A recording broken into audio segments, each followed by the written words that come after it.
The Supreme Court has ruled that a group of Uber drivers must be treated as workers rather than self-employed, a decision which means they could be entitled to a minimum wage and holiday pay. The decision marks the end of a 5-year legal battle. The case could have implications for many others. With more, here's our transport correspondent, Caroline Davis. Supreme Court unanimously dismisses Uber's appeal. Relief after years of fighting. Today, outside the Supreme Court, Yassine and James heard the decision they'd been waiting for, that when driving for Uber, they were workers, not self-employed.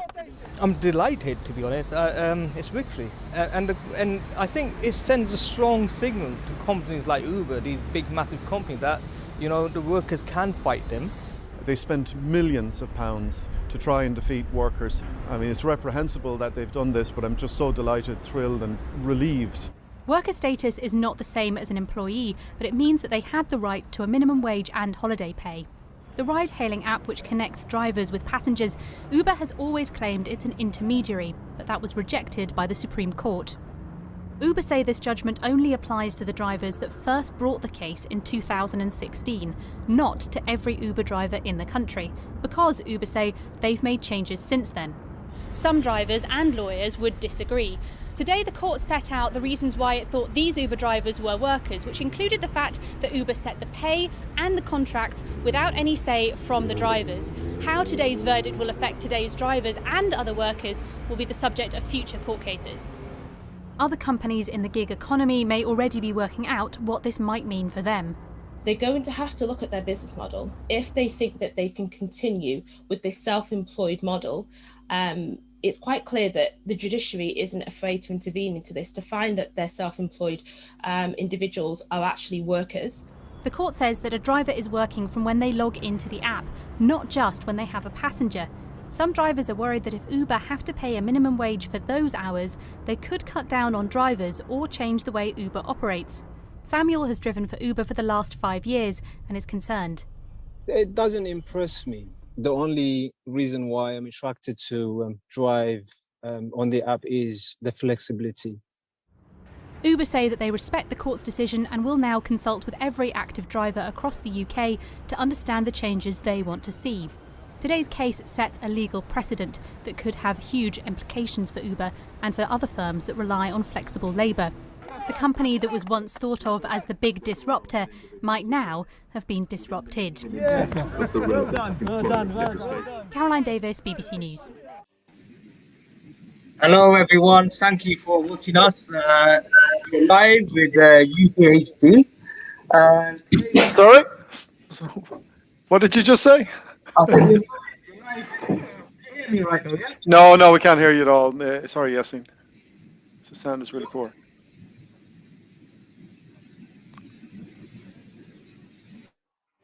Sorry, James, could you hear me now? Yeah, sorry. Okay, yeah, guys, we're live. We've got 120 drivers watching. If you could share this to your Facebook groups. Today is a special edition. We got Biju Matthew from New York Taxi Workers Alliance with us. We have James Farah as well, and we also have Andrew, who's one of the solicitors actually representing Uber drivers in the case against Uber. So I'm gonna just start off with Biju and let him introduce himself and just give us a little bit of background on what's happening in New York in terms of the drivers industry. Hi, everybody. Congratulations, Yassine and James. This is brilliant. Congratulations to ADCU for staying the course, fighting the fight, and bringing the situation around gig work in the United Kingdom to where it is now. I think this is a historic decision, and I cannot say anything more than to say that, I mean, this has got not just implications in the United Kingdom, it's got implications for everything across the world. My name is Biju Matthew. I am one of the co-founders of the New York Taxi Workers Alliance and the secretary for the National Taxi Workers Alliance of the AFL-CIO. I am part of the International Alliance of the App-Based Transport Workers, And on behalf of all of these different organizations and institutions that I'm part of, a word of absolutely wonderful news and congratulations to all those who are involved in this battle. Yassine and James, of course, but a lot of other people, I'm sure, have contributed to this process. So, Yassine, do you want me to jump right into some of the stuff that's happened in New York after we got some regulatory frameworks in place here? How do you want to do this? I mean, if we could just introduce Andrew, if Andrew could just quickly introduce himself 1 minute about his firm. Guys, everyone watching, just patient. We're going to go through all the comments. Let everyone introduce. If you just want to pop in and post a comment of where you're watching from, that would be good for the time being. And then later on, as we develop the conversation, Jay will be asking this list of some questions, but then ask the question. But otherwise, we're going to get too many messages. It'll be difficult to get through. Over to Andrew, please. Andrew Nugent Smith. I'm the Managing Director of Keller Lenkner UK Limited. We are a claimant-side only class action law firm in the UK. We've been recruiting Uber drivers since the middle of last year. We currently have between 8,000 and 9,000 Uber drivers as signed clients, which makes us the largest group of clients in our cohort being represented. We are working in collaboration with the union to bring the compensation claims off the back of the Supreme Court decision to get the compensation that the drivers deserve for many years of unpaid holiday pay and unpaid minimum wage.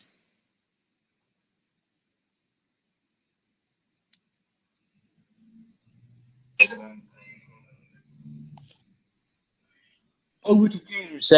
James, you want to just host? Yeah, sure. Okay, well, good evening, everybody. My goodness, what a day! What a day! I never thought. Well, I take it back. I always thought that this day would come, but I never thought it would feel this sweet, because the victory was so. It was so much bigger than I thought I dared even hope. And we're going to dig into that because it wasn't just any old ruling. It was a 6-0 majority ruling. It's very broad, it's very deep, it's got significant implications for all of us. So over the next little while, I thought we'd just break this discussion up into 3 parts. In the first part, I think we'll explore with Andrew about this ruling, what it means, what exactly is it, what exactly has been decided. Then we're going to explore a little bit the impact it may have on Uber and our working lives. And that's where I want Bijou to come in, because New York City has been through this process of adjustment with Uber, because minimum wage laws have been imposed and Uber has to comply with them.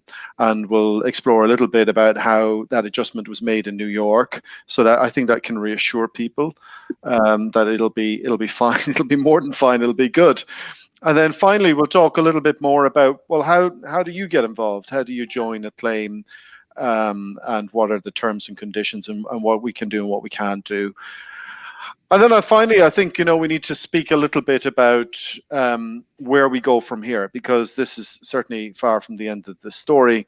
And so the claim that we're involved in, and that I hope you join, is really only part of a greater campaign that we need to now fight. We got them by the tail. We got them running. Their tail is up, and we've got to keep them running. We've got to keep this momentum up now, because there's still an awful lot to play for. But the wind is really at our back, and we've got to push forward. So shall we jump into that? Are you okay, Andrew, if we jump into a little bit about this ruling? So Andrew, can you tell us a little bit about what this Supreme Court ruling actually says? What was the Supreme Court asked to decide, and what was decided exactly? Yeah, so Uber in some ways are right that this is a narrow ruling. That the court was deciding whether a small group of drivers driving in 2016, according to the 2016 terms and conditions that were in place, were workers. So the narrow answer to that question is that those drivers at that time were workers. And that is what's led to Uber putting out various statements playing down the effect of this ruling. However, and this is a very important point, some very important principles have been determined by this judgment. The first one is that practice overrides terms and conditions. So whatever Uber put in their terms and conditions, they cannot contract out of the right to treat people as workers if the relationship between Uber and the drivers satisfies a certain criteria. And the second point that's important is that the court found that the control that Uber exerts over the drivers is a key factor in that relationship. Now, we're confident that this means that the decision from last week is therefore binding on drivers that were driving in 2016 on the 2016 terms that weren't party to the court case, but it's also applicable to current terms and current practice. And that essentially means that Uber drivers driving today should be treated as workers. Excellent. Now, can we just break that down a little bit, Andrew, and just say, well, what's the key difference? What's the entitlement? What am I entitled to today that I wasn't to last week? The Supreme Court decision does not require Uber to pay you anything. What it says is that by law, they have to treat you as workers. Subject to the point I made a minute ago about the applicability of this decision to the current situation. And that means that Uber has to confer certain rights onto you as a driver. In English law, there are three types of relationship. There's self-employed, which Uber says you are. There's employee, which you're not. And there's a middle ground, which is worker. And worker gives you some employee rights, but not all. But the key ones for current purposes are that you're entitled to be paid holiday pay and you're entitled to be paid national minimum wage. And as we know from the work we've done, in many circumstances, by the time a driver takes into account expenses incurred in running his car, that actually brings his take-home pay under the national minimum wage level. And that's especially the case when you take into account the time that drivers spend waiting. And a key part of the finding on Friday was that waiting time whilst on app in territory amounts to time for which you should be paid minimum wage. And that's a key part of the ruling. So am I entitled to minimum wage? I mean, what if I work 40 hours a week and typical private hire situation is that the Monday, Tuesday is pretty slim pickings, and then you make a good chunk of your money on a Friday and Saturday night. So what if I go out there on a Monday and I'm below minimum wage, but then Friday and Saturday I make it up, and then overall in the week I'm above minimum wage? Do they still owe me for every hour, or what? How does it work? How do we calculate this? So employment legislation is very fiddly and tricky. There's a principle of a pay reference period, which normally says that you take the frequency by which the company pays you, and if they pay you weekly, you're entitled to be paid national minimum wage on a weekly basis. So that means that across the week you've worked 40 hours, the minimum wage might be £9, £10, you're entitled to be paid £360 or £400. So you spread it across the week. Okay, so it's the average for the week. Okay, that's clear, and it's calculated on the weekly basis. And just to confirm, I'm entitled to the minimum wage from log on to log off of the app. It's not just POB time. It's not just or en route time. I'm entitled to it for even when I'm waiting. Yeah, correct. When you're on app in the territory, available to take a job, you're entitled to be paid national minimum wage. That amounts to your working time. That's That's absolutely brilliant. And you have done some analysis on this. I mean, how much do you think drivers might be owed for either holiday pay or minimum wage? It varies enormously from driver to driver, and there are differences depending on the region you drive in. So we think that minimum wage claims are higher around in the regions, and holiday pay is higher in London. But we think on average each driver is entitled to between £10,000 and £12,000. And how do you account for that variation between London and regions? What's happening? Well, we think primarily it's because the drivers get paid less with passengers on board in the regions, and we think there's probably more waiting time in the regions. Yeah. Okay.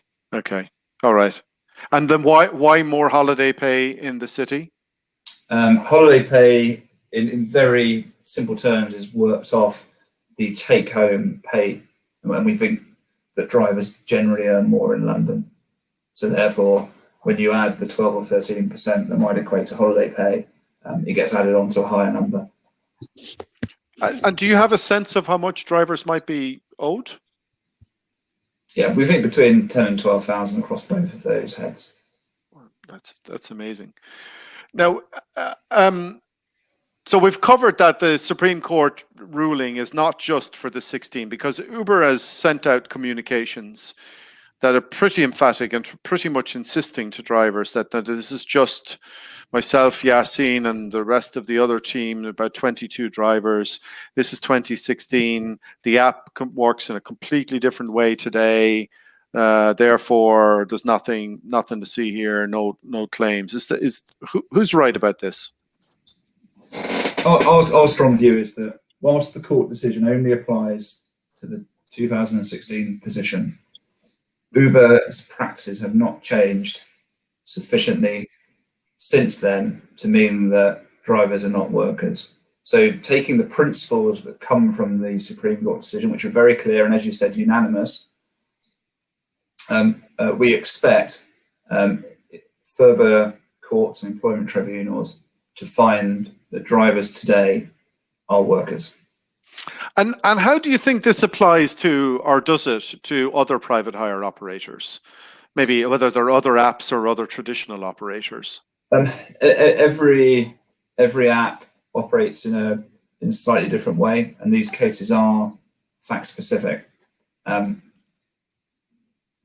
We are looking at them. We don't think that the Uber principle automatically applies to, for example, Deliveroo or courier companies, but we're looking into it. The judge in the Supreme Court decision did draw a distinction between Uber and traditional private hire operators, minicab operators, and found that the Uber model was sufficiently different to the minicab model to mean that an Uber driver was a worker, even if a minicab driver wasn't a worker working for a traditional minicab operator. Excellent. Okay, so the general gist of it is it's fact specific. You'd have to look at each individual operator on a case by case basis, but in general, the app operators are starting to see that they fall into this area of worker that attracts this minimum wage protection and holiday pay. Okay, so there's only the Uber case at the moment. Could an Uber Eats courier join the case or join a case against Uber according to this ruling? Yeah, well, we did look at whether we took on Uber Eats operators. We decided when we started this case that the work was different, the practices were different, the terms were different. So we are not bringing Uber Eats drivers into our cohort of drivers because we don't want to complicate it for the pure Uber drivers who we think have a strong case. But that's something we will be looking at in due course. But the courier, so the Supreme Court case just dealt with private hire drivers and the context around which they work rather than couriers. It didn't look at Uber's overall business, just the drivers, private hire drivers.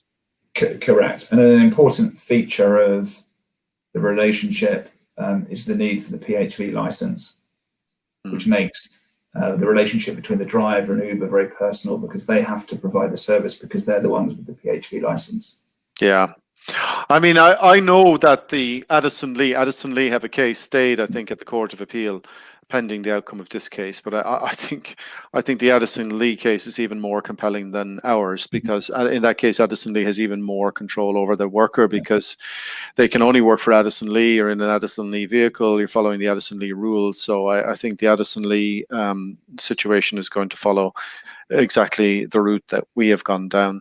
I wonder if maybe we should move on here to talk about how Uber might change or not as a result of this implementation. Then maybe we'll just jump into it with Bijou, because Bijou will know what's happened in New York. But I mean, Andrew, I'll start with you. Would you expect Uber to just run out now and fully implement what's been decided, since they've no further appeals to run? They might as well just get on with changing things, right? I mean, wouldn't you expect that's what they would be doing now? Well, they've got a difficult decision to make. The Supreme Court has not dictated that they must behave in a particular way, but if they do continue to treat drivers as anything other than workers, then they potentially open themselves up to significant compensation claims. I also imagine it wouldn't help their position with the licensing authorities either if they're seen to disregard what one could say is clear law. I think Uber are going to have to adapt somehow. How they do it is a matter for them, and no doubt they're considering it carefully. Well, I'm glad you brought up the licensing authority, because there is a paragraph in this ruling that says, I think Lord Leggett says, if I understand this correctly, that his interpretation of what the requirements are, at least with Transport for London, is that he could not see, he said he was not convinced that they could be compliant with the regulatory regime with TfL if they were not treating drivers as workers. I mean, is that correct, Andrew? And from your recall, I know it's a little bit different from where your focus is, but does that sound right to you? Yeah, I mean, it does sound broadly right. Not. Yeah. Yes. Yeah. Yeah. So I mean, at least we have with potentially Transport for London's profession. But before we get to Uber implementing this on its own accord, is the government going to step in? Is government going to step in now and say, okay, you've had your day in court, time now to implement the law? Is it, you expect the government to ride in on a white horse now and save us all? I'd be surprised if the government stepped in specifically on Uber. I do suspect that this has demonstrated very clearly how the current employment regime is not fit for purpose with the growing gig economy. And actually, I would expect there to be some more legislation in the coming years that fixes some of these problems. Yeah, this is a. We'll get to this of where we go from here, but there's a significant issue because we don't have a Department for Labour in this country.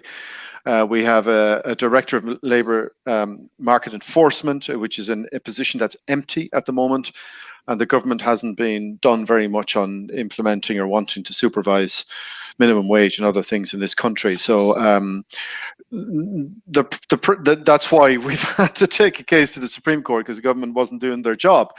But now that we've got that ruling, we can't let up, because we now need to keep pushing, because it, like I said, I don't think the government is going to ride in on a white horse, but yet the law is very clear. Andrew, if we do, keep pressuring Uber in this way to implement this ruling, either through more litigation or campaigning to pressure them to comply with the law as it's now clear, do we risk putting them out of business or running them out of London? I mean, they do threaten to leave California. I mean, you think this is a risk with Uber that we run them out of town? I personally don't. I mean, I think it might ultimately push fares up a bit. But I think that we all recognise that Ubers are very cheap, and there's still plenty of scope for raising the prices of Ubers by a certain percentage to allow drivers to enjoy worker rights, and that it would still there'll still be a market for people to take Ubers in the UK. So I think it will lead to an amendment of the business model, but I can't see Uber going out of business or leaving the country as a result. I may be wrong, but that would be my take on it. And I think Bijou will explain that in New York, that certainly isn't what happened. Yeah, I tend to agree, and I think what was interesting was the share price reaction on Friday and today. I mean, it's down on nearly 4% today, but it didn't really budge very much on Friday, and part of that is because Uber had already put into their share price prospectus. They'd already told investors that this was coming. So that to me says that Uber's already factored this in. They already know that this is the likely outcome. They'll resist it and pretend that this is, the sky will fall. But I think the shareholders have been already told. I don't think it. I know they've already been told, and that's why the share price didn't shift, because the shareholders already know that they're going to have to pay up. All right. So, Andrew, another just fundamental question.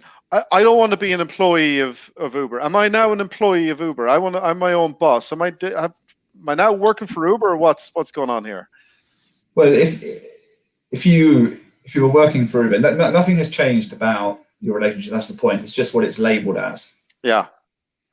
So what this really says is that even though they might have called you an independent contractor previously, they were effectively treating you as a worker, which means you're entitled to extra rights. So in theory, the way that Uber treat you shouldn't change. Now, that might mean that Uber do decide that because they now are treating you as a worker, they will sort of exercise the powers that they can over you as a worker. But that's just part of seeing how things play out over the next 3, 6, 12 months, and what happens will happen in terms of how Uber changes its approach to the drivers. How do I know when I become an employee? What's the difference between being a worker and an employee? Well, as an employee, you'll get all sorts of extra rights, like certain rights about dismissal and so on. Then Uber will be able to exercise even more control over you. I don't think anyone's suggesting that the relationship between Uber and drivers will ever extend to the employee relationship, but it certainly is firmly in the worker camp. But what would tip it over into employment is what I'm curious about. How would Uber have to start treating me before I could turn around and say, well, actually, you've crossed the line here. I'm no longer even a worker. Now I'm an employee. Is it a level of control they would have to do, or what is it they would have to do? As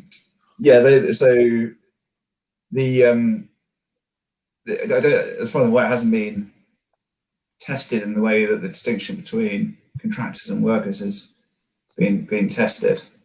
With an employee, you would usually expect an employment contract, because as an employee, you owe very clear duties to your employer, as well as the other way around. So you would owe them duties of confidentiality, good faith, and so on. I think it's highly unlikely that the relationship between Uber drivers and Uber will ever extend to an employer-employee relationship. Do you think, we'll bring Bijou in on this in a second, but do you think this means that drivers are going to lose the flexibility, that they'll now suddenly have to work shifts? Is that where we're at? This all depends how Uber's business model has to change.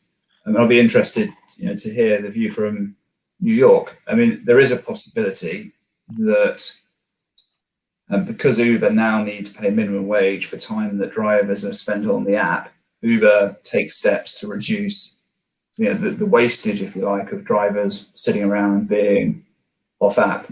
So it is possible and feasible that they will potentially limit the amount of drivers on app at any one point in time in any given area. Bijou, can we bring you in here on this? Because Bijou Matthew from the New York Taxi Workers Alliance. Bijou, New York a few years ago implemented this as part of the transportation regulation. And that was a big adjustment. But in looking at it just in general index, New York now is one of the highest fares, relatively speaking, anywhere on the Uber network. Bijou, am I right about that? Well, how did it play out in New York? Did they all suddenly was it good for drivers, or how did drivers adjust? Absolutely. Hi James. Hi Yassine. Hi Andrew, and hello to all the brothers and sisters out there who are watching this. The word from New York is that we got a legislation through our city council in New York City in the August of 2018. That's a little more than 2 years ago. And at that point in time, there were about 110,000 vehicles on the street in New York City in the for-hire vehicle sector. What the legislation did was insist on two things. One was that every driver is entitled to minimum wage for the time that they are logged in, as well as the time that they're actually carrying passengers. The same as what you guys got in London just now. Mm-hmm. And the second thing was that the company had to show certain occupancy rates. That is, they couldn't endlessly put new cars on the street till they were able to prove that their occupancy was fairly high, which is partially what is affecting drivers' wages. Every day there were so many new cars being added to the street that drivers' wages were falling rather than going up, right?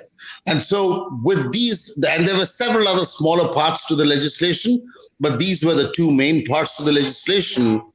And in the first year, and we got this legislation with a conditionality that it's got to be reviewed again in 2019, in August 2019.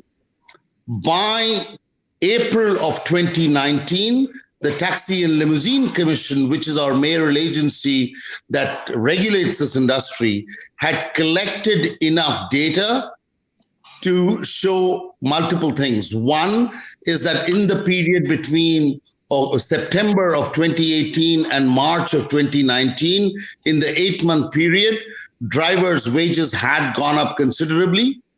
And two, that the total number of cars on the street had come down. That is, because there was a cap on the total number of cars, the total number of cabs had come down to about 100. They had lost about 10,000 cars on the street. Now, all of this together meant that drivers' wages went up. And that trend continued. As a matter of fact, because the way the minimum wage was implemented was through a fare rate. That is, the Taxi and Limousine Commission put this through a formula. That is, at this occupancy rate, here's how much you'll have to charge at the minimum to get the driver so much money, right? And so that formula started to work. And initially, Uber did see the number of passengers go down, but then it peaked. It actually picked up and it peaked. The number of passengers actually went back up in the spring months of 2019. And also, if you look at the last set of figures before COVID set in, Uber was at a high of 750,000 rides a day in New York City. So the net effect was the number of cars went down, which helped the drivers' wages go down and ease congestion on the streets. Number two, the drivers' wages went up. Some reports say 14 to 15%. The Taxi and Limousine Commission on occasion has said it's gone up as high as 20, 25%. And number three, that the formula is shown to be working. But Uber had still not met, Uber and Lyft, both of them had still not met the target occupancy rates. And so the city in August 2019 said it was extending the program by 2 more years. It would have come up for review again in August of 2020, but of course it didn't because of COVID. But so overall, I would say we're in very good wicket. The only other thing to think about here is the fact that Uber began this, Uber and Lyft, actually Lyft started it and then Uber followed, began this thing of automatic log-offs. That is, it would log drivers off. And this it did because in the second year of existence, the city said it's not just enough. If you want to put new cars, you have to show a certain occupancy rate of over 60%. Of over 70%. But it's not just that. If you don't meet the occupancy rates that we are asking you to meet, because we're also worried about congestion on the streets, etc., you will be fined. That's what the city came out and said in 2019. So when that happened, Lyft first started automatic log-offs and Uber followed suit. Now, but that's okay because we've already challenged Lyft in court. The case is out. The case is moving through the court system, and so we are pretty confident of the kind of outcomes that might come out of that process, because essentially we are beginning to see, once they did this thing of arbitrarily trying to knock drivers off, moment we filed our lawsuit and moving forward, we began to see how both Lyft and Uber began to adjust their log-off policies. It was, I would argue, there's no quote-unquote evidence for this, but I would argue that it is in response to our lawsuit and our political campaign. We also began to move a bunch of rules through the Taxi and Limousine Commission. Now, what they've done is, in the case of Lyft, it's been very clear. They've just said, okay, anybody who's a full-time driver or close to a full-time driver, they will not be logged off. Okay.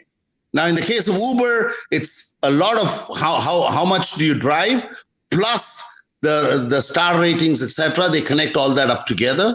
But even there, really what's happening is that the full-time drivers, or even the close to full-time drivers, do not really lose any of their flexibility. They are not getting automatically logged off. They're not getting knocked off the app at random, but they are able to do what they were doing in the past. Now, those who are driving extremely part-time are the ones who've had to, those who are driving less than 10 hours a week, right? Those are the people who've been forced to look more careful. And even there, they just have to pick a certain number of hours, and then they can continue to drive beyond that. But beyond that, they have a risk of being knocked off. That's all. So I would say, do not get worried about the automatic log-offs, etc., because especially if you're a driver who's depending on this work to make a living, make a full-time living, then our experience here is that we've not been hurt very badly on that. It's and so it's something that will get resolved over a period of time. And in any case, you're getting minimum wage, right? So in any case, I mean, whatever hours you drive, your wages are being driven up. So that's important. Yeah. So I mean, it seems to me that really, if Uber plays this right, it doesn't have to cost it any money, because as long as it gets everybody over the hurdle of at least earning minimum wage for every hour on the road, which you should be, then there's no problem. We just have to pay a penny. But it just has to make sure everybody gets over that threshold, and then of course pay the holiday pay as well. But you said, so Biju, you said that it was 110,000 vehicles before this. How many are there now in the private hire sector? See, that's the thing. I mean, right now it's a very difficult estimate because of COVID, etc. Yeah, that's true. But as of January 2020, our estimate was that there were about 90,000 cars on the street. It had come down to about 20,000. That's a significant reduction. Sorry, just quickly, like everyone watching, we've got a lot of drivers from London watching right now. So TLC, Taxi Limousine Commission, is very similar, exactly the same, in fact, as Transport for London. And BJU is from New York Taxi Workers Alliance, even though the way in New York, it's a bit different with the taxis compared to the one we have here, where BJU, New York Taxi Workers Alliance, also represent a lot of Uber drivers. Yeah. So that's it. Yeah. Quickly, could I ask Andrew a question? Like James covered a lot of stuff, yeah? So one of the questions we have with employment laws is a bit complex, and there's a little thing between, like the timeout thing when they call 90 days to lodge your case. But because Yasin, would you mind if we just would you mind holding that, because we've got the third section is about how we do the claims and how we manage them. Okay, no worries. So I just said I think it'd be good to just finish this section if you don't mind, and then we just move on to that, if that's okay. Yeah, that's fine. Because we'll be jumping around. I'm almost finished. But what Bijou was covering is that New York has had to implement this minimum wage, and we were trying to understand what the impact was there. And the good news is 20% reduction in vehicles, some limited amount of auto logging out, but that had more to do with a regulatory requirement that we may not have. But the good news is the fares were up, and the business there was not a huge loss in business either. So it's a good correction. I think we're good with that, and we could maybe just move on then to how the legal claim process works. Unless you have anything else, Bijou. Just one or two quick things that I just want to add in there on this whole question of employee versus you have the third category, which is the worker category, the middle category, and we don't. We are either an independent contractor or an employee, and the work practices of Uber, whether it's London or New York or whether it's California, are not radically different. Now, what we are finding is every time we actually get this through either a legislative process or through a court process, a legal process, we are coming out as employees every single time. I mean, in New York, for instance, Uber kept insisting that drivers are independent contractors for purposes of unemployment insurance. And so during COVID, they were entitled only to federal unemployment, whereas we had a court ruling that said that drivers were employees for purpose of unemployment insurance at the state level. Now, in the end, I mean, the state was forced to pay Uber drivers and Lyft drivers in New York back wages starting from the second week of March all the way to October, when we went to court and got a ruling that said that the state minimum wage, state UI has to be implemented, right? So I think really, and Uber keeps threatening to leave. Think about it. Think about the size of the markets that they claim to leave, right? I mean, the Uber, forget about our 2018 legislation. Even when they came in 2014 and the Taxi and Limousine Commission insisted on a certain amount of data, Uber huffed and puffed and said they were going to leave, but they never did. I mean, I think the whole boogie about Uber leaving is a bunch of nonsense. Well, thanks, Bijou. This is really helpful and reassurance that the minimum wage enforcement in New York, at least, the sky didn't fall. Fares went up, vehicles went down. Everybody's making more money, up to 15%, according to the Taxi and Limousine Commission, and as much as 25%. So that's really reassuring.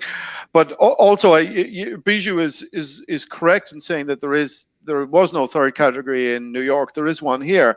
And I think it actually helps us because, there's always this fear that Uber's going to come and take control and start setting shifts and telling us what to do. I think Uber, this works in our favor, this third category, because if Uber goes too far in starting to encroach in that way, then it will tip over into employment and have to pay national insurance and all sorts of other contributions. So I actually think that there's a buffer that Uber will be very careful in not imposing too much into our lives in our working lives in that way and taking away more freedom than it should. Yassine, let's move on to claims and how we do this, if this is okay.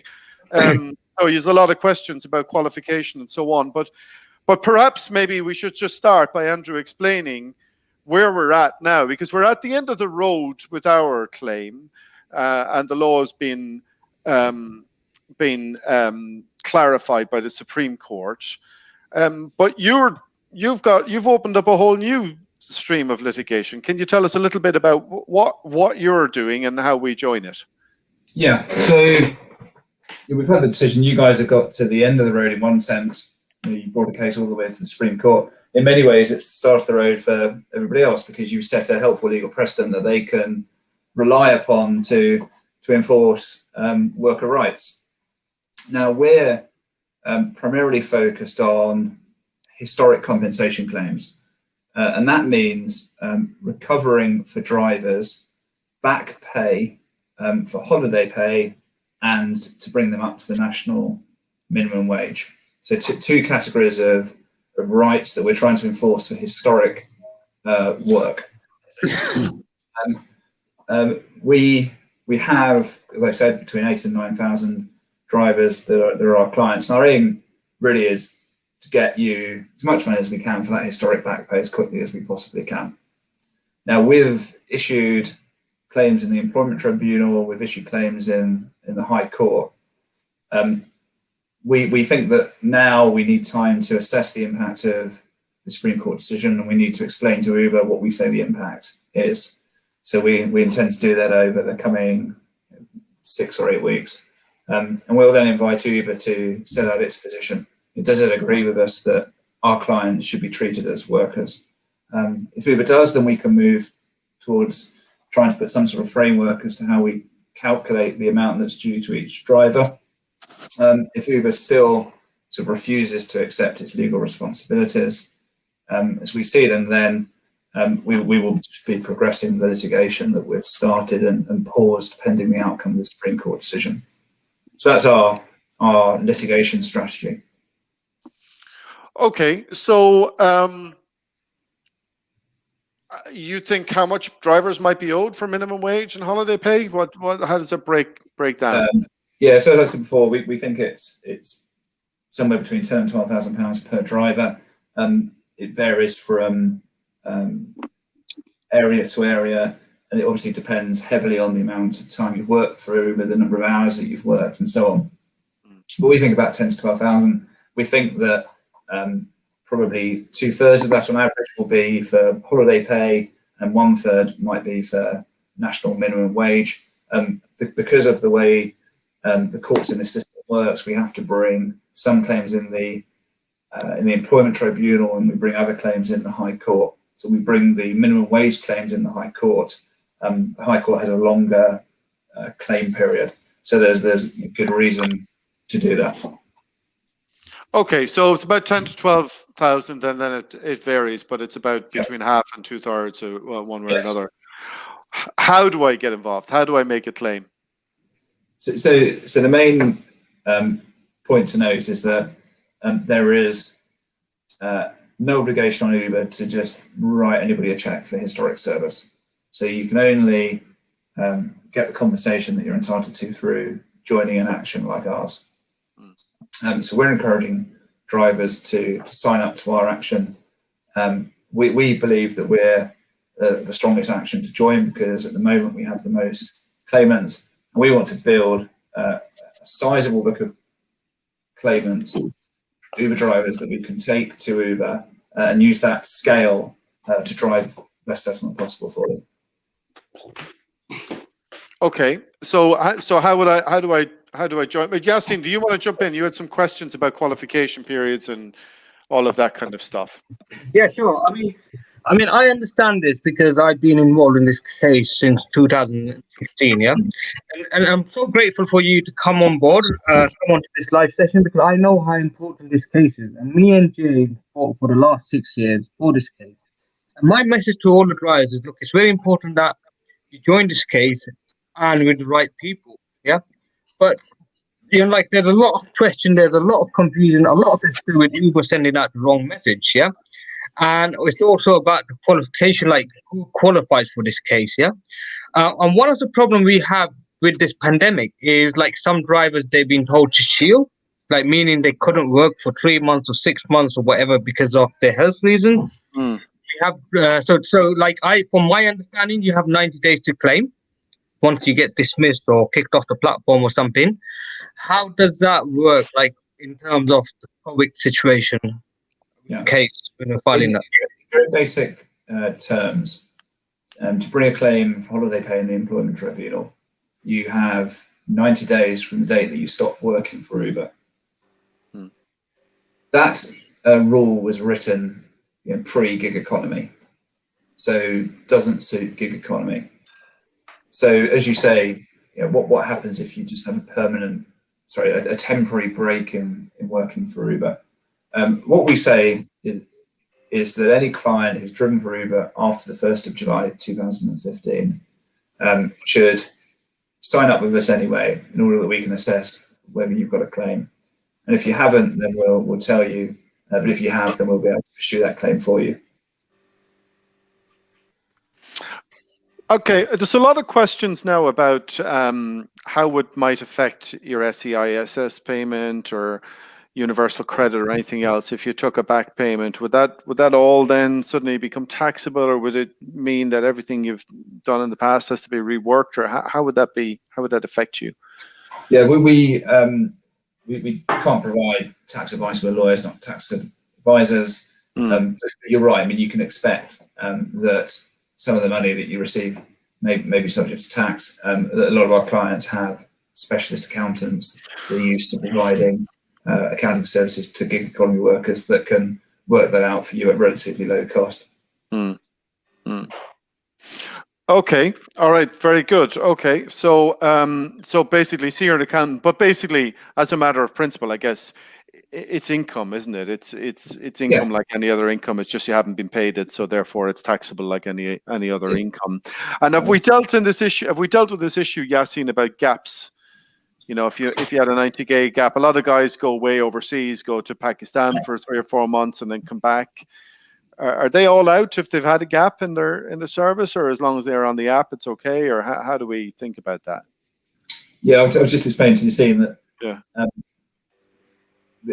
There are some points to be argued over, because the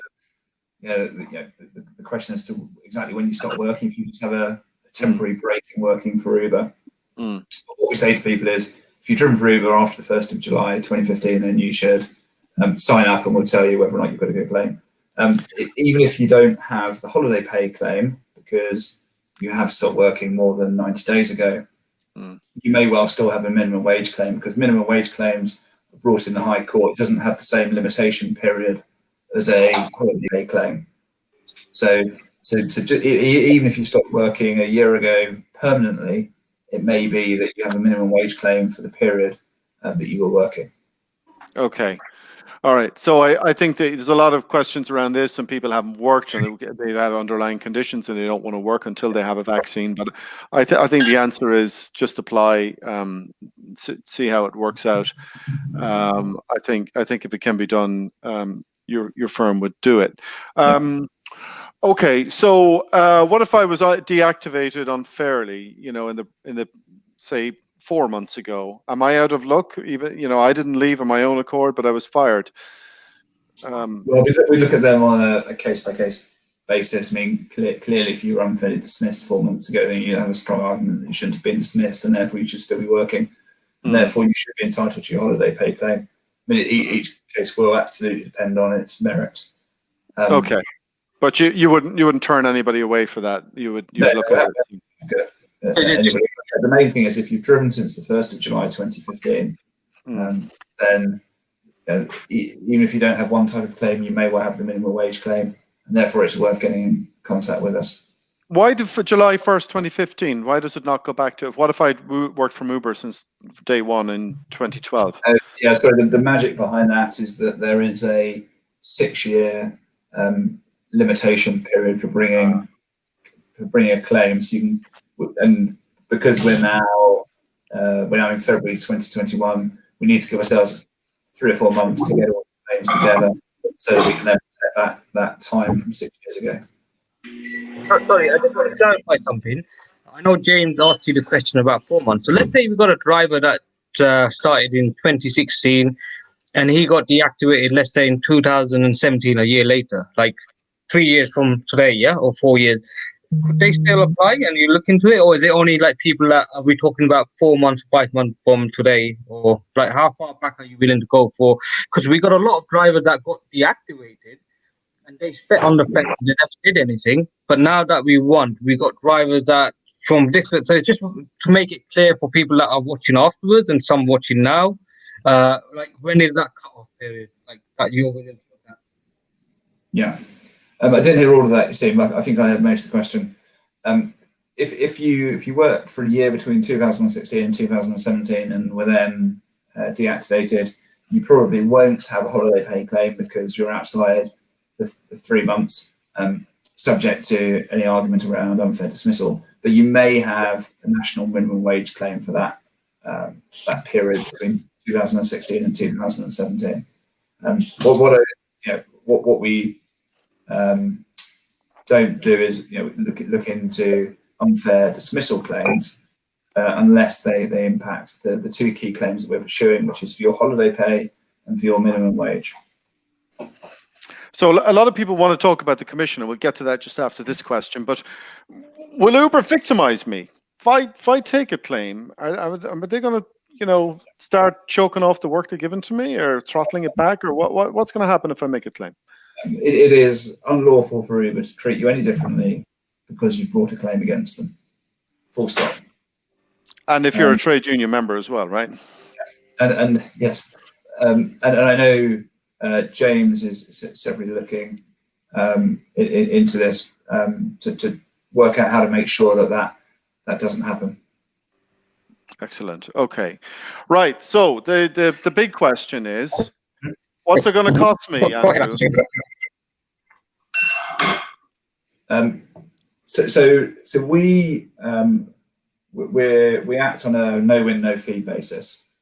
That means you don't pay us anything unless and until we recover some compensation.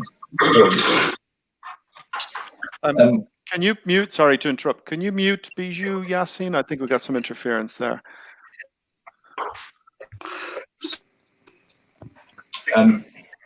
There are, as I said, there are two parts to the claim. Part one is your holiday pay claim. We bring that in the employment tribunal, and we charge you 35%, including VAT, which equates to about 29% plus VAT. The second claim is your minimum wage claim that we bring in the High Court. We charge 45%, including VAT, which amounts to 37.5% plus VAT. We think that across the two, because holiday pay claims are worth slightly more than minimum wage claims, we think it means it's about 32% plus VAT on average, which means that you get to keep about between 68 and 70%. So, yes, we are aware that others out there charge between 20 and 25% plus that. Yes, we are more expensive, but for reasons I can expand upon, we think there's good reason for that, because we think that ultimately we will be more effective at getting you the compensation that you deserve. Well, let's dig into that. But firstly, can you explain why one is in the High Court and the other is in the Employment Tribunal? Can we do all of them in the Employment Tribunal? Why are we doing two things in two courts? You could do. The reason that we're bringing the minimum wage claims in the High Court is because the limitation periods are longer. So by bringing a claim in the High Court, you can look back 6 years. There are various cases in the Employment Tribunal that are currently up in the air as to how far you can go back. You've got a solid claim for 6 years minimum wage in the High Court. So that's why we took the decision at the outset to bring those claims in the High Court. So if you took the minimum wage claim in the Employment Tribunal, the overall claim size would be smaller. Correct. There's a potential that the claim size could be smaller. As you can imagine, it's more complicated to bring them in two different parallel claims. So we didn't take the decision lightly, but we felt that it would be in the best interest of the drivers to bring the minimum wage claims in the High Court, which is why we did it the way we did it. And why is the one more expensive than the other in terms of commission? It relates to the rules around how much you're allowed to charge clients under these arrangements for employment matters and cases that are matters that are brought in the Employment Tribunal and cases that are brought in the High Court. But presumably the High Court is a much more expensive place to play than the Employment Tribunal. Yeah, the High Court is more expensive. Cases tend to be more expensive. They're fought harder. So yeah, that's correct. And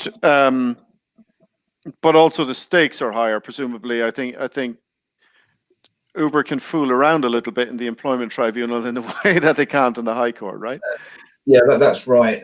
There's another nuance here, which is that if you're successful in the High Court, then you're entitled to recover a proportion of your costs from Uber. So as well as claiming your compensation, we will potentially be able to recover some amounts from Uber to reflect the time that was spent on the case. That actually gets credited back to you, which reduces that 45%. So the 45% in the High Court is a maximum, because it could be reduced by money that we recover from Uber. Now, you won't recover by 45%, but you will chip away at that 45%. Oh, okay. So that's actually a variable rate. So if we're more successful in the High Court, we actually start to claw that back again, right? Okay. Right. I mean, I actually, I'm quite pleased it's in the High Court, because I just feel like the employment tribunal, as I understand it, is a no-cost jurisdiction. Which is in, we pay ours, you pay, they pay theirs, and then that means they can sort of come in and fool around. Whereas the High Court, it's kind of more serious, in the sense that the stakes are higher, and so you've got to get serious, or it's going to end up costing somebody a lot of money, right? It's a higher, it's Vegas, it's a higher stakes game, I think, in the High Court. Yeah, that's absolutely right. So, as I said, if we're successful in the High Court against Uber, then Uber, as well as paying compensation to you, may also be liable to pay for some of our costs.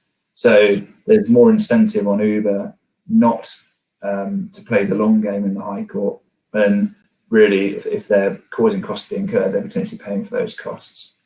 Another reason to go in the High Court rather than the Employment Tribunal is that, as you would have seen, when you appeal from the Employment Tribunal, you go to the Employment Appeal Tribunal, then to the Court of Appeal, then to the Supreme Court. So you have 3 levels of appeal above you. If you're in the High Court, you go straight to the Court of Appeal, then to the Supreme Court. Okay. So if, God forbid, Uber did decide to take another point to the Supreme Court, we would get to those higher levels of court quicker than we would if we were in the Employment Tribunal. Oh, brilliant. Okay.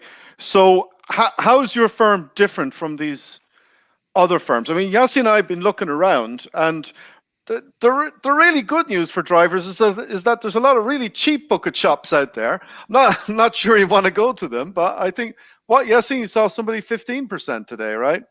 And we also got a lot of guys talking about it. I just want to recap everything, and we're going to talk about this further. Sorry, could you hear me? Yeah, you're breaking up a little bit. Could you hear me? Yeah. Yeah, I can hear you now. Okay. No, I just want to quickly touch on this in simple term for a driver watching this. Yeah, you got a parking ticket or a bus lane ticket, and you're on the wrong. Yeah, and you decide, I'm going to pay this as soon as you get home. So you go home and you leave it there, and next minute you forget about it, and then you end up paying double the money. And sometimes you even forget, and it goes to a stage where it's bailiffs comes and collects that money from you. And the point with employment, especially these cases, it's not as simple as people think it is. That you're going to walk into Uber's office, give them your case, and they're going to turn around, here, guy, let me pull out my checkbook and pay it. So there's a lot of work that needs to go in the background. And the problem we have, and I've seen lawyers and companies mess up people's cases. And I'm talking about cases when people's license are on the line. Your TFL license, so let's say your license got revoked and you're in court against TFL to get your license back. And someone or a solicitor firm messed up your case and you lost your license. The same kind of principle applies here. You have certain deadlines to meet. And as Andrew described, they're going into the High Court. They're going to be like, they're investing. They're going to do everything for you. And at least you have the assurance that nothing's going to go wrong. But, I'm not here to guarantee you anything. I'm not here to tell you how much your claim is. I'm not here to tell you whether you could claim or not.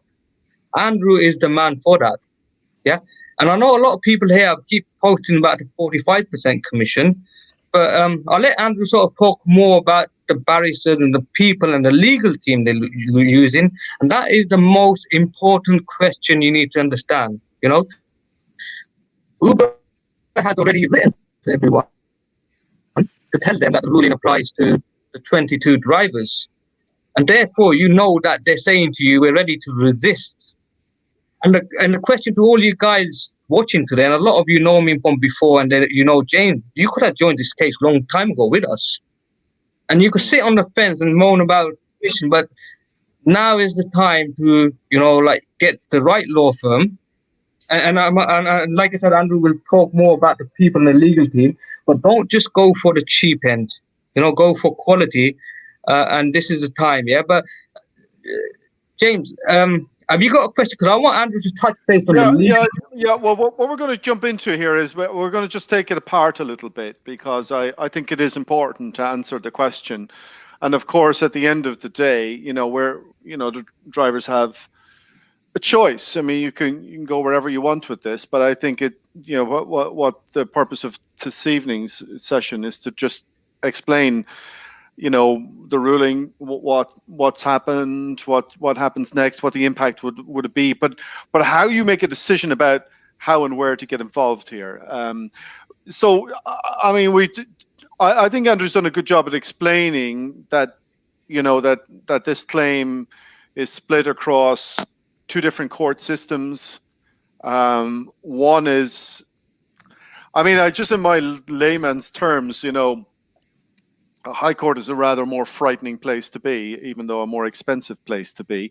And I think this is, we'll get to that, of why it's important. Forget the money for a second, but why it's important now that there's maximum pressure on Uber, because, like I say, I'm not sure the government is going to ride in on a white horse, but if we need to think about what we're owed up to now, but that's no good if we don't think about how we're paid into the future as well. And so what we do now matters about how we get to a fairer pay regime going forward. But Andrew, let's just jump into this. But what's the difference between, say, you and Lee Day that are out there? I mean, maybe that's not a fair question, but is there a slightly different strategy? I mean, the other thing too is that this is an American firm. You've done this kind of stuff before, I take it, or what would you say about that? Yeah, so I mean, first of all, Lee Day are a very good firm. So this is so much explaining why we think we're good rather than why they're necessarily bad. No, I agree. Lee Day are a good firm. Exactly, and they've done some great work in this case so far. We're a specialist claimant side class action law firm. So all we do is large cases for large groups of claimants against large corporates. We have a highly skilled legal team, many of whom have spent much of their career acting for the defendants. So we know how defendants think, and therefore we know how to attack them. Within that legal team is Casper Glynn, QC, who is one of the best regarded barristers in the employment world. The thing to remember about this case is there are still an awful lot of issues to fight over. I won't go into them, but we've passed by some of them earlier today. What about the 2019 terms? What about the limitation periods? What about the period by which you calculate your minimum wage? There's huge data issues. We've had to gather a massive volume of data through making data subject access requests to Uber, gathering that data, assessing that data to quantify the claim. So it's a very complicated case with lots of issues. You need a highly skilled legal team. You need a team that's got experience in the space. We're a recognized brand to Uber. Uber will know the name, Keller Lenkner, and importantly, we're the largest group. So you're sitting here tonight, we've got between 8,000 and 9,000 clients. Wow. And probably gives us 80% of the market at the moment. We'd like to build on that group and add even more drivers to it. So I want to turn up to Uber and say, look, I've got tens of thousands of drivers, and you need to get the checkbook out now, because otherwise that problem is only going to get bigger. And that's, it's having the muscle to take to Uber that I think will bring drivers the justice they deserve quickly. Because we don't want another 5 years of litigation. We want to resolve this in a sensible way as soon as we can. And to do that, we need to go to Uber with a degree of credibility and scale. Let me just ask you a question. We don't need to name names or anything, but say on paper I feel I'm owed £10,000. Just say on paper. is my £10,000? Have I as much chance of getting the £10,000 no matter who I choose, or how does this? I mean, is my claim? I mean, can you maximize my claim, or is the claim 10,000 wherever I take it? There's no rule that says that Uber have to settle with each group for the same amount. I've seen it in other pieces of group litigation where different groups get different outcomes. So absolutely, you could go to a cheaper firm, but you might end up getting less because they won't drive the deal that we will drive for you. And what is this? Is that it's a numbers game? Is it the more pressure we can mount, the better chances we have? Is that how it works? Yeah, I think it's the pressure we apply for having a large and growing group. It's the brand of the firm, and it's the quality of the legal team that we have. I'm going to put my cards a little bit on the table, if I may, Andrew, for a second, because I think this is it's a difficult choice for drivers to make, and I think it's important how we think about it. First of all, I've been doing this since 2015. We first started making complaints, and it's now 2021. I haven't a clue how much I'm owed. I'll be honest with you. It's never been assessed for me, and I don't know, to be honest with you, what my claim is worth. But I tell you personally, what's really kind of more important for me is that we drive through the change we fought for, because whatever money that we're able to get now, God knows we need it. I know I need it, and we need it in the pandemic. But we also need to change the fare structure and the earning structure in this industry, because we can't come this far and not drive through the change that we need to do. And Uber has already signaled that they're not going to do that willingly. And so there's only one other choice, and that's to litigate. And so for me, the value of the claim, albeit important, what's more important is your future earning potential and your future ability to be able to survive and thrive in this industry. And the only way we're going to change that is to litigate hard now. And so, don't only think about what claim you may or may not have now. You must also think about maximizing the pressure on Uber to say, if you're not willing to comply with the law, then we're going to maximize the amount of pressure we put on you through this type of litigation, because you simply have to. But this is down to you and all of us in the driver community, because we've taken it this far, we've won, but it's up to you now to join a claim to push this through. And for me, that's far more important than whatever these claims are worth. And that's my personal view, number one. But also, I think, there is something here about there are 8,000, what did you say, 9,000, Andrew? This is really important, because it's about power and pressure. And my real concern for you is, try to get the best deal you can get, but go with a big one, because I'm really concerned about the people popping up promising 10, 15% to 20%. But A, can they do your claim? B, if they can do your claim, do they have any bargaining power, really? Because I can tell you, knowing what Uber are like, they'll get at a claim at an individual basis, and they'll salami slice it to death, and they'll try to disqualify it, and they'll mess you around, because that's what this is a game of what you call it, like Space Invaders or whatever. I mean, try and shooting these down and disqualifying them. And I think the advantage of this sort of big block thing is the amount of bargaining power we can push through, but also the safety and numbers aspect. So I would just say, just be a little careful. Make the best choice you can do, but it's a bit like buying insurance or something. Just don't go to a bucket shop, because you may be sorry that you did that. But I'm not a financial advisor. I'm not a legal advisor. But I would just ask you to think about two things. One, who can maximize this? Two, who can drive forward the change that we need in the industry? Number three, who's competent to do this? And number four, that we drive the changes that we really need. But Casper Glynn, I think this is a good sign for me, because Jason Galbraith Martin and Sharon Ameri were the barristers from Cloisters that won this case for us, and I understand Casper Glynn is one of the top barristers out of the same house, the same Cloisters, right, Andrew? And because Casper Glynn, it gave me a great deal of comfort knowing that he's involved, because it's one thing having a great plan, but it's quite another to have somebody that has the authority and the force to be able to get their will in a high court or in an employment tribunal situation, and knowing that there is that sort of quality of representation is awfully important. So the things to consider is, yes, consider the commission, but be careful in making that choice. That you don't going cheap is often the most expensive option. Because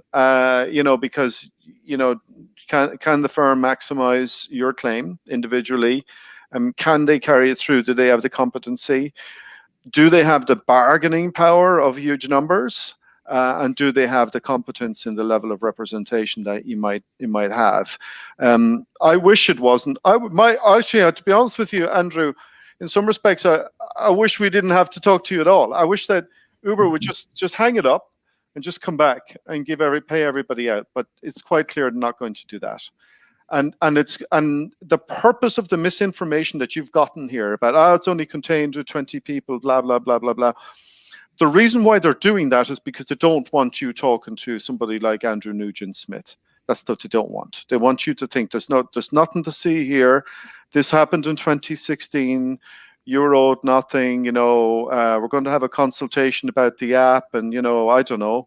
I mean, maybe they'll give you some more electronic badges or something to say, whatever, send you air fresheners or something. I mean, this is the level of thinking that'll be going on, but they'll do anything except pay you what you're supposed to be properly paid. But Yassine, I don't know. Is that a fair roundup here about thinking through how drivers should think about this kind of a decision?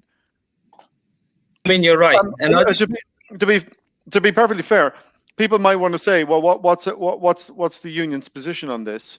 Well, we don't have a position really, because we're a trade union. We're not a law firm, so you need to make the choice. But you will be able to get free union membership for a year by joining this claim with this firm. And I think this is important. It's an important part of the strategy, because this is about the power of numbers. This is about the power of a union. It's about the power of negotiating power of the union, because at some point, the litigation has to stop, and at a certain point, when that litigation does stop, when we get off that merry-go-round, we're going to have a mature, powerful relationship with Uber on the basis of worker representation relative to a very big company. Uber doesn't want that, so it is good that we get union membership, or get people into union membership as well as into this claim, because we need the collective bargaining power within the claim, but we need it beyond the claim as well. So that is the skin in the game that we have. But other than that, no. But I'll leave that to Yassine and Andrew to explain more. Yeah, I mean, I'm happy to go next quickly. So I just want to go back again, yeah? 2015, I was one of the first person to file a case with ACAS. I was the first person. My claim was the first one to go through. And then we had James, Rehan, and a few other guys. So it went to 22. Over the years, we've been telling everyone to join, and no one wanted to come forward. And they're all saying, look, you're going to lose. That's what people were saying. You can't go up against Uber. But the train left. And last Friday, it got to its destination, and we won. Now everyone's trying to get on that train when it left. So the biggest thing here, the biggest message and the reason why the union is working and recommending this law firm, is that's the next train that's going to leave. They already got 9,000 drivers, part of the claim. They have the best legal team behind them, which costs money. You need quality. Yeah.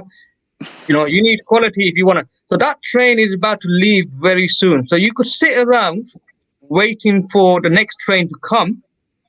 But, and that might be, as James mentioned, one of those bucket shop. You might be able to get a law firm at 10% or 15% or whatever it is. That's your choice. End of the day, yeah? But what I'm trying to say to you is, if you want the best outcome, because we fought for 6 years, not for ourselves, so every single driver could benefit. And I want you to get the best out of this, the best deal. And I wouldn't be endorsing this law firm if there was. I am personally not making any money, nor is James, nor is anyone at our union. The only thing that we as a union benefit is they would pay you your membership to join our union. If you're already a member, you'll get something, but most of the guys watching today ain't the union member. But if you're happy, it's like going to Harrods. Like, you want to buy a pair of jeans, you can go shopping at Harrods, or you could go shopping at the Asda or whatever. There's a quality difference, but you're going to wear that jeans, and it's your choice. But the point is, if you're going to get better quality, and at the end of the day, it's not costing you guys anything. There's cost involved. They have to pay the barrister. They have to pay, they're going to initially put everything in to make sure that you have the best claim possible. And that costs money. There's costs. So, I just want to say again, I am, I want everyone to benefit. And right now I position myself, and as a union, this is the best law firm to be with, because they have the highest claimant right now. If you know any other law firm that's already, or they got a good law team or something, James, over to you, Gordon. Yeah, I mean, Suleiman Buzzcurt has raised the question. He said a union should have a position instead of free union membership, which shows we have a position and we're on the side of this law firm, when we should be on the drivers and bargain a better lower commission rate. He won't give me a lower commission rate, and I kind of understand why, because he's already signed up 8,000, 9,000 drivers on those terms. That's the way it is. We're not. There isn't a negotiation. There isn't a bargaining thing, and that's not the point of this, as far as I'm concerned. As Yassine said, the same thing. The last thing I want to see, having fought so hard for such a magnificent ruling at the Supreme Court, is that it goes wasted, because Uber won't implement it, the government won't enforce it, and the drivers don't unite to fight for it through litigation. And so you're very welcome, Suleiman, to go and negotiate a better rate somewhere else if you can. But we don't have the bargaining power to do that, and we're not. We're a trade union at the end of the day. We've fought to get us in the position where there will be compensation for you. That's our gift, which you can have for free. I spent my last 6 years of my life dedicated to making that happen.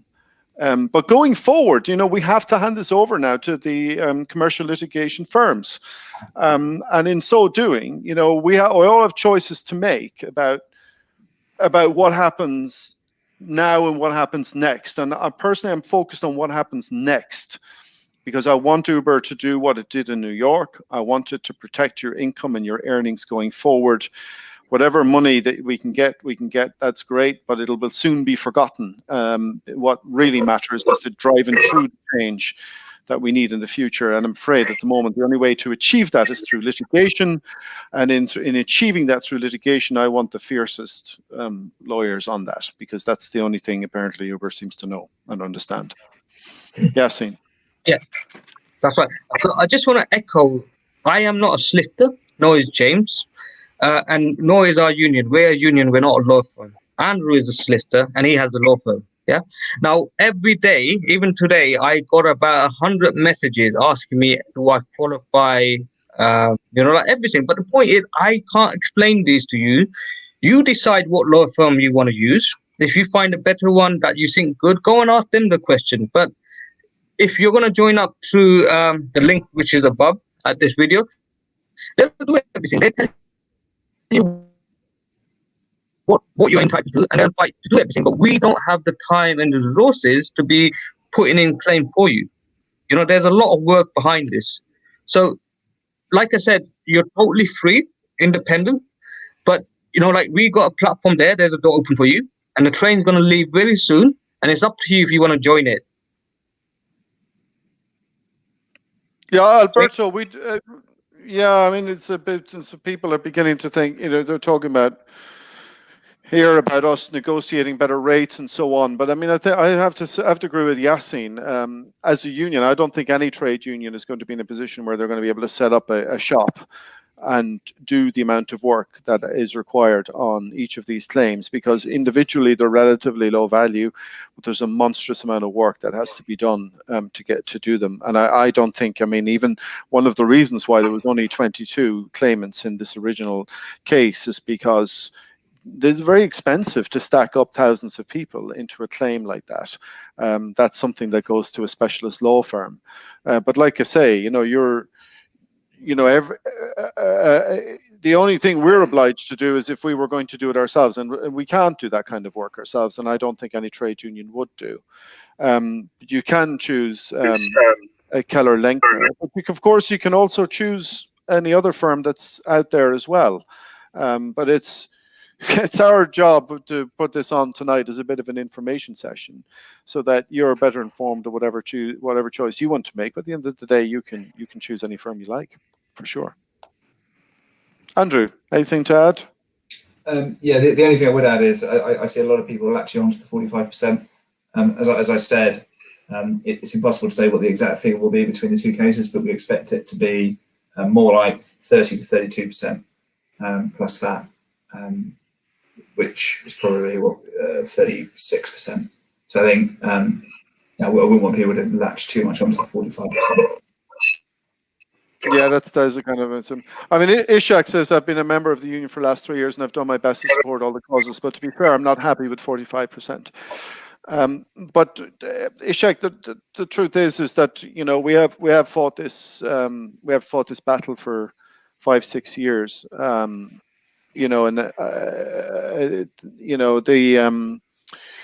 You do have choices in which provider you can go to. I think it's just our job to try and explain a little bit how you make those choices. But I can say as a union, we can't set up a shop to process thousands and thousands of claims at this stage in this way.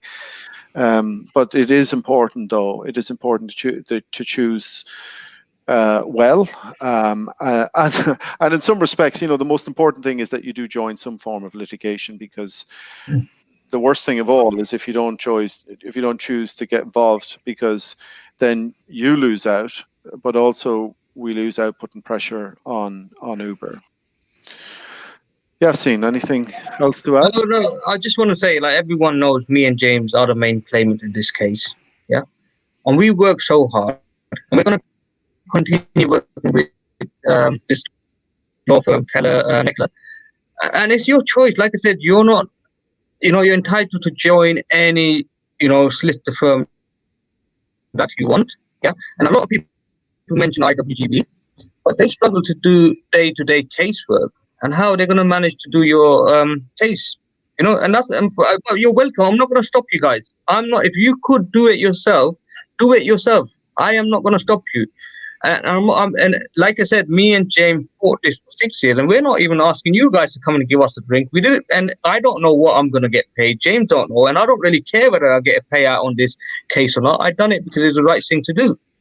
And the only way we're going to bring Uber to its knees is if we have big numbers together, and the firm that has the biggest number is going to be the most successful. The firm that has the right legal team behind it will be successful.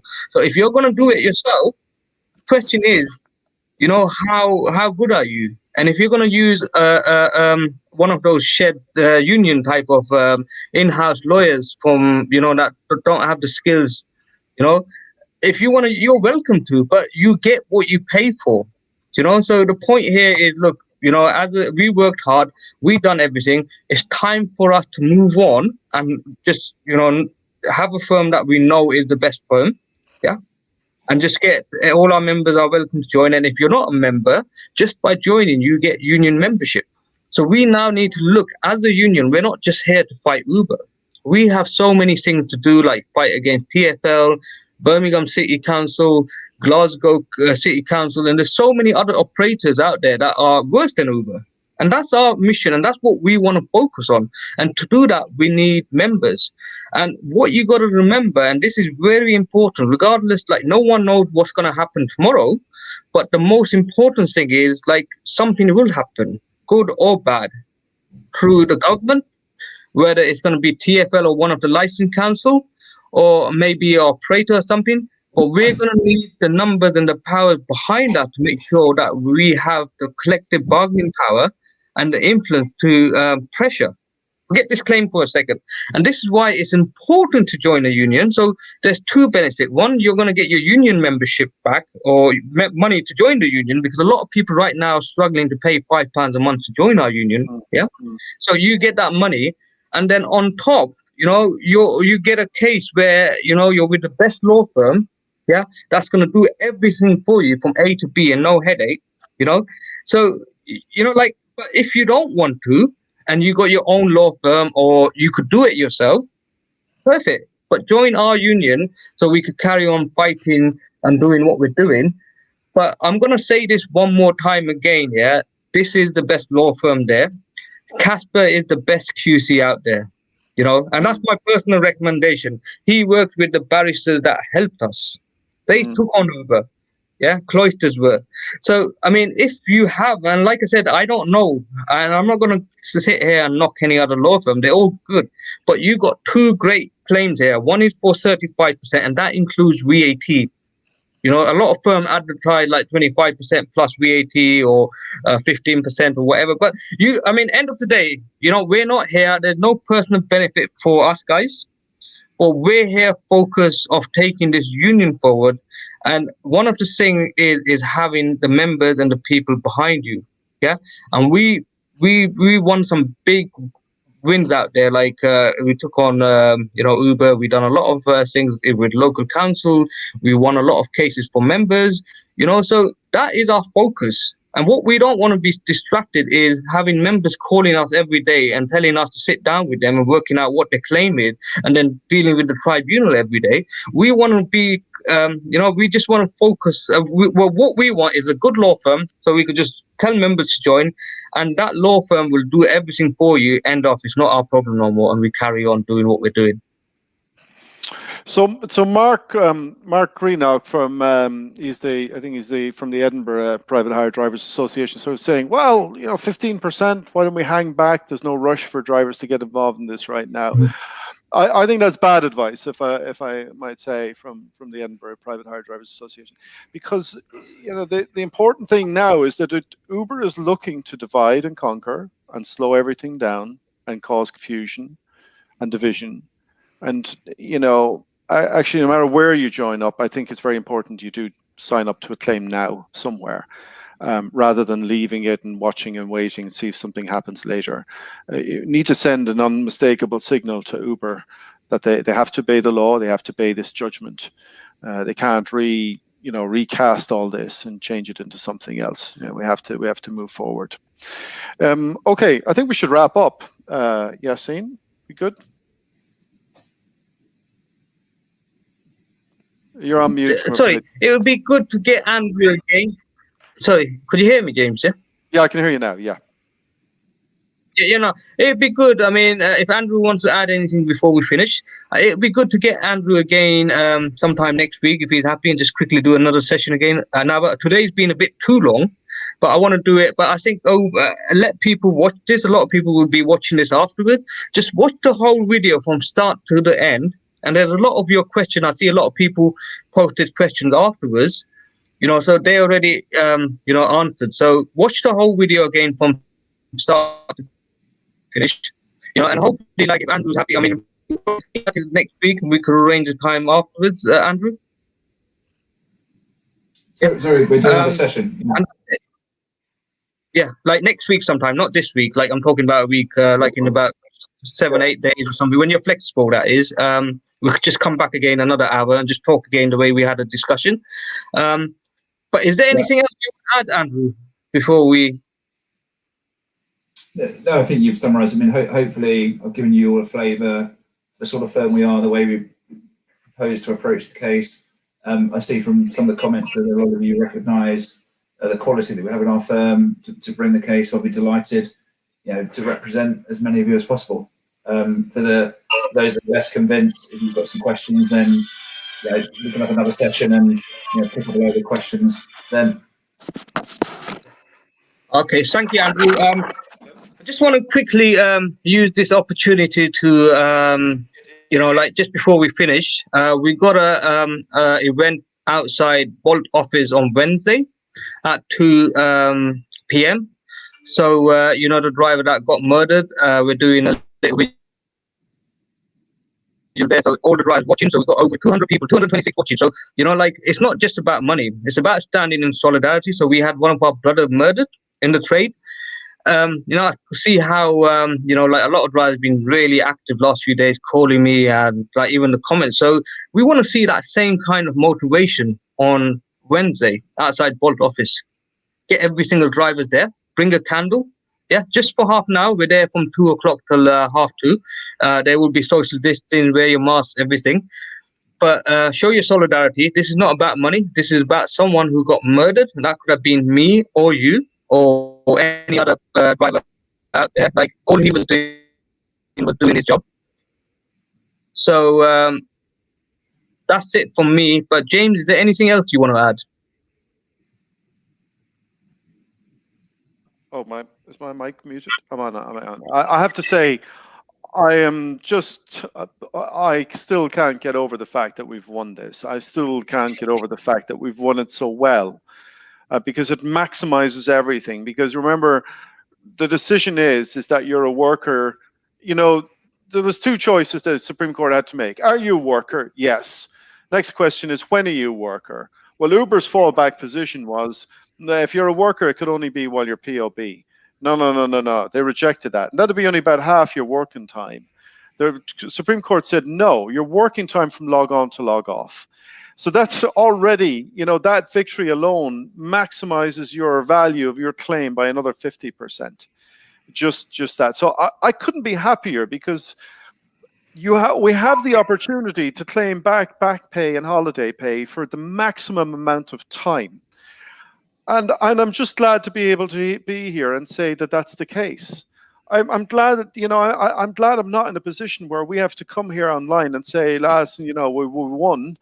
we won the battle, but we lost the war. No, we won the battles and we won the wars completely. And I'm proud to say that we are able to deliver something to you. But it's really up to you how you want to think about how you proceed with that claim, because there are options for you. But I think you need to think about, how do you maximize that, who's capable. But most importantly, and most importantly of all, is we need to think about how we achieve the future we need to achieve, because this company is not about to implement the law unless it's forced to do for litigation. And so we have to push this very hard, and we have to pick a team that is capable of doing that in the most voracious, vociferous, and ruthless way possible, because that is what we're up against. This is a firm that spent 6 years trying to avoid making that little amount of money. Good luck. Good night.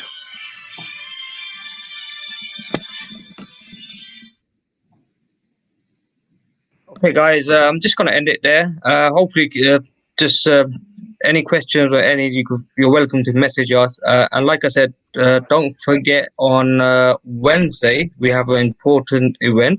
It's there, and there's a link in the comment section. And if you want to join the case, the link is above.